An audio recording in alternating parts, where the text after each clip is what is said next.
Revenge. The action of inflicting hurt or harm on someone for an injury or wrong suffered at their hands. And I'm sure that's something we all seek whenever we feel played. Now, however you go about getting it is on you, but there are some players in the league that have sought out revenge legally on a football field against their former team, and it was bad. Let's kick this video off with probably the best running back this season. The New York Giants picked up Saquon Barkley with the 2nd overall pick in 2018. The New York Giants select Saquon Barkley, running back, Penn State. Instantly, he made a name for himself. In his rookie season, he had over 2,000 yards from scrimmage, earned a Pro Bowl, and won Offensive Rookie of the Year. The 2018 AP Offensive Rookie of the Year is Saquon Barkley. However, the honeymoon phase was short-lived, and his time in the Big Apple was a roller coaster ride. While he showcased his talent and versatility, the Giants struggled to find success as a team. Year after year, they found themselves at the bottom of the standings, unable to build a competitive roster around their star running back, especially their front five. Plus, injuries began to affect his career. 2019, a high ankle sprain. 2020, a torn ACL ended his season prematurely. Now, as his rookie contract neared its end, tension in the building started to arise between him and GM Joe Schoen. The team placed a franchise tag on him for the 23 season, and Joe didn't want Saquon to go through that again. The right thing to do is let you test the market and see what your value is. I don't want to do the franchise thing or all that stuff again. I don't want to go through that. See what your market is, and then have Ed come back to us, and we'll see if we can come to an agreement. Now, me and you both know that didn't sound convincing enough, like they really wanted him, which Saquon said it was like a slap to the face. Kind of felt like it was like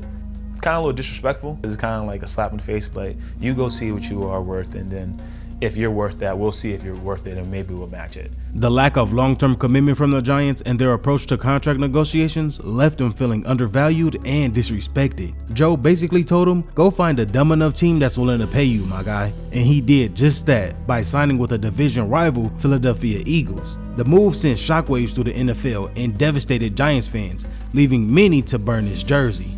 Saquon, you betrayed us all. Fucking snake. Listen, Saquon Barkley, it's not that you left, it's that you went to the fucking Eagles, ruined your whole legacy. Have fun in Philadelphia eating cheesesteaks. Wait, hold on. You're a traitor, Saquon. I said that one's hilarious. I've seen Saquon? Oh man, That's I'm talking a about, good one. I can laugh at stuff. You have to. Yes. Setting something on fire that you purchased never really made sense to me, but all this did was set fire under Saquon, literally, and it set the stage for an emotional return to MetLife Stadium later in the season. October 20th, 2024 was his first time back in MetLife Stadium on the opposite sideline of the red, white, and blue. Saquon put on a performance that showcased exactly why the Giants' decision to let him go was another one of their biggest mistakes. The other one obviously being paying Daniel Jones 160 M's for this type of production. But back to Saquon, he torched his former team and was popping his shit while doing it. Third down, has to dump it off, and that is Barkley with a tough hit and still fighting. Be available, so Steen is out there. And Barkley turns the corner, and there he goes! I'm gonna shut him up. Hey, you better do your job. Barkley has it in a crowd. They're gonna push. Low ass boy. I'm in the end zone. You're a low ass boy. You ain't doing nothing. I already got mine. And you missed your open field tackle. You still a rookie. Oh, baby. Straight ahead. Big hole for Barkley. There he goes. Inside. But just to show you how genuine this dude is, he was only 13 yards away from his career high, which was set back in 2019 versus Washington. Now, he was averaging 10.4 yards per carry this game, so it would have only taken 1 or 2 carries. But when asked if he wanted to go break it, he said he'd rather have the youngins eat. You're 13 yards away from your career high. I would love for you to get that, but that's up to you. I want you to do it if you want to do it. So I'd rather see the young boys eat.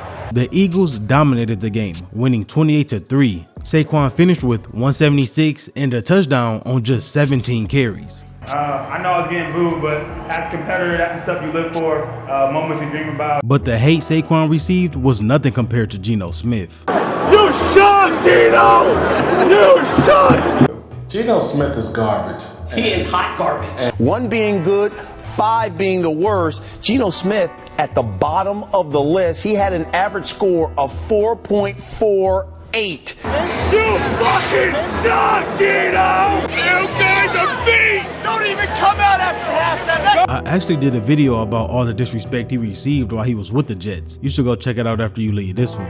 But one stat a lot of guys don't have is being undefeated versus their previous team. Oh wait, my bad. I meant to put an S on that. Teams. Let's kick it off to the beginning though. Geno knew exactly what type of environment he was walking into when he received this type of reaction on draft night.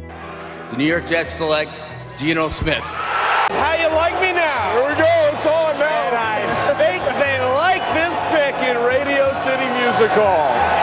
My goodness. Geno Smith was drafted by the Jets in the second round of the 2013 draft. Despite expectations of being a first-round selection, he failed to day 2, which reports say was due to his late season decline as a senior at West Virginia. His time with the Jets was a disaster. In his rookie season, he showed promise, throwing for 3,000 yards, 12 touchdowns. However, his 21 interceptions hinted at the struggles to come. The Jets faithful hoped Geno would be their franchise quarterback, but the reality proved more complicated. Over the years, his performance was inconsistent and he struggled with turnovers.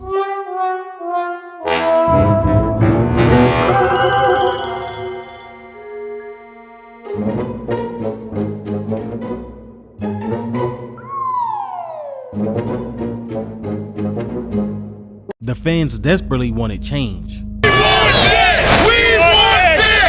Worst performance by a quarterback start to a game that I've seen on the high school level, college level, the arena football level, Canadian football level, and the NFL.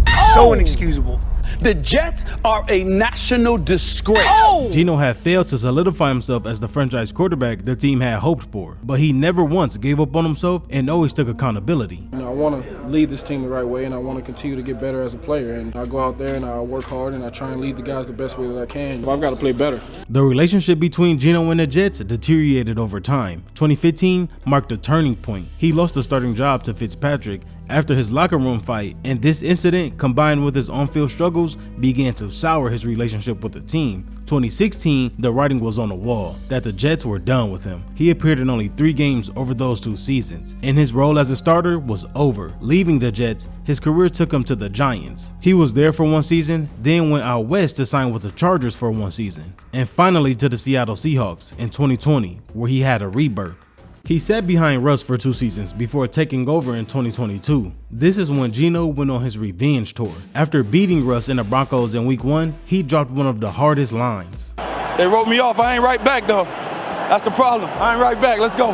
His first revenge game of the season came against the Chargers in week 7. He finished that game 20 of 27, 210 yards, 2 touchdowns, and an interception. He followed up that performance the exact next game in week 8 against the Giants, going 23 of 34, 212 yards, and 2 touchdowns. But the real revenge that season came in week 17 on New Year's Day. What's a better way to open up the new year than handing the team that hated you their 9th L of the season? And that's what Geno did. To throw and has time.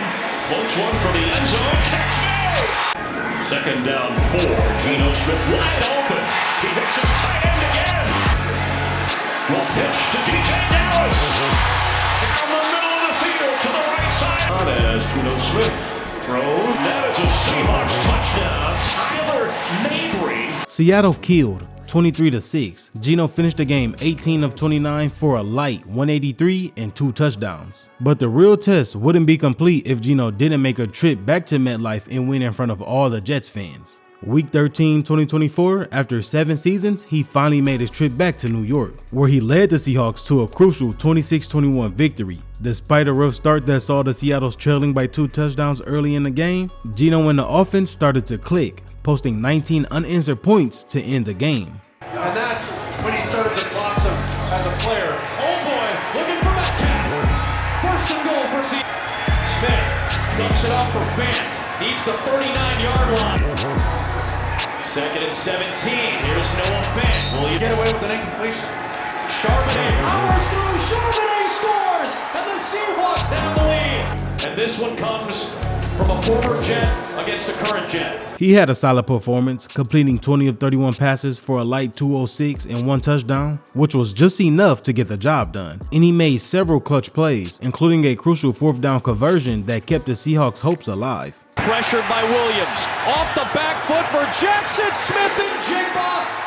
But talking about keeping hope alive, that's most likely what the Eagles fans are trying to do right now, after tension is beginning to arise in a locker room between receiver 1 and QB 1. But before any problems started to occur, things were actually all good, and the two were excited to be on the same team. Hey, let's do it, man. Hey.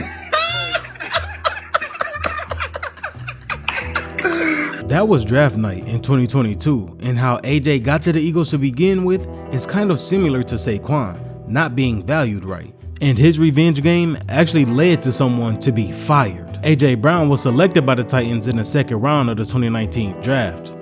The Tennessee Titans select AJ Brown, wide receiver. From the moment he stepped onto the field, he made an immediate impact, showcasing his talent and playmaking ability. In his rookie season, AJ burst onto the scene with 52 catches, a little over 1,000 yards, and 8 touchdowns, establishing himself as a dynamic threat in the Titans' offense. His performance only improved in his sophomore season, hauling in 70 catches for another 1,000 yards and 11 touchdowns, solidifying his status as one of the league's top young receivers. His importance to the Titans was real. He quickly became the team's leading receiver, constantly making big plays and providing a reliable target to Ryan Tannehill. His combination of size, speed, and physicality made him a nightmare for DBs. Over 3 seasons, he had 185 catches for 2,900 yards and 24 touchdowns, ranking among the league's top receivers in various categories. However, when his rookie contract was coming to an end, controversies began to arise. AJ said GM John Robinson was offering way too low for his liking.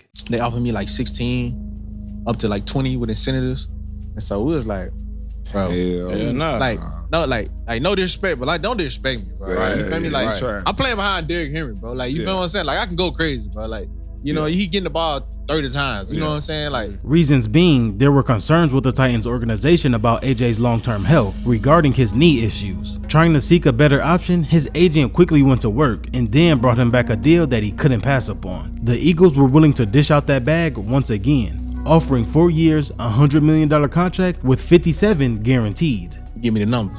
He like, bro, what you want to do? And I was like, bro, you know, I want to be in Tennessee. You know what I'm saying? And he was like, AJ, like Tennessee not moving, like they not even budging. Like you told me to do a job, like I did the job. It's in front of you. You'll be a fool not to take this. And so I'm like, shit, fuck it, let's do it. Yeah. And then it happened. Oh my God! Do you see that? Do you see that? Oh, how about this trade that just went down? They traded for AJ Brown. This is big.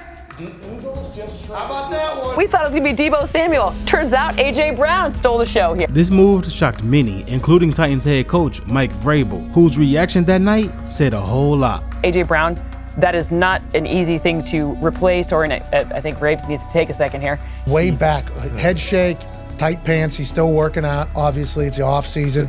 Look at that head shake. Oh. 100 M's richer, AJ set out to show John Robinson why he was worth that type of money. His revenge game against the Titans came in week 13 of the 2022 season. Here's Hurts looking to throw, goes far side. There is A.J. Brown, makes his first catch. Hurts lofting deep again. Brown is wide open and he catches. He's going to walk in backwards. There's a pumps. Hurts going deep for A.J. Brown. He has got it. Touchdown, Philadelphia.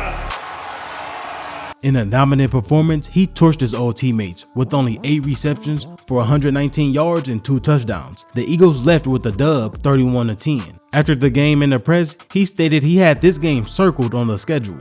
You know, early on I had mixed emotions about the trade and everything. And, you know, I'd be lying to you to say I didn't circle this game. So. 2 days later, the Tennessee Titans have fired their general manager, John Robinson. On Sunday, Brown had 119, 2 tuds, and his new team blew out the Titans. And now Robinson is paying the price. Oh! The funny part is, I feel like this was their plan all along. His job was riding on this game from the moment he decided to make the dumb move to let AJ leave. Even the reaction from fans, people saying this was probably one of the best revenge games in NFL history. Now, this is only part 1 of this video, and I already got another one cooked up. So like this video and let's get to 1,000 likes to let me know you want to see part 2.